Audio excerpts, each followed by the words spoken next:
Manote, kad jūsų vaikas tiesiog naršo socialiniuose tinkluose. Iš tikrųjų, jo galvoje gali būti dėliojama pavojinga dėlionė. Dėlionės kodavimo psichotechnika. Angliškai puzzle coding. Tai ne mitas, o realybė, kuri apeina kritinį mąstymą ir smogia tiesiai į pasąmonę. Blogiukai tiesmukai nedirba. Jie smulkiomis detalėmis išbarsto informaciją tinkluose. Vienas vaizdo įrašas, vienas memas, vienas straipsnis - tai tik viena dėlionės dalis.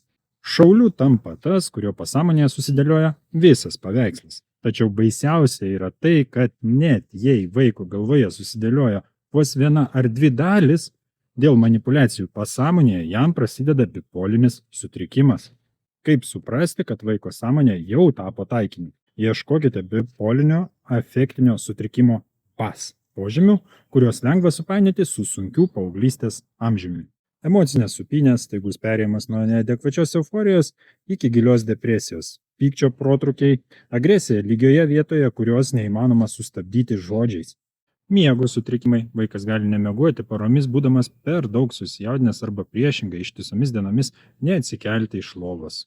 Kontrolės praradimas, greita paini kalba ir įkyrios idėjos, kurių anksčiau nebuvo. Apsauga egzistuoja. Pirma, informatumas. Jei vaikas žinos apie šį kodavimo metodą, yra 80 procentų tikimybė, kad jo užkoduoti nepavyks. Kartu pažiūrėkite filmą Poveikis, angliškai Impact.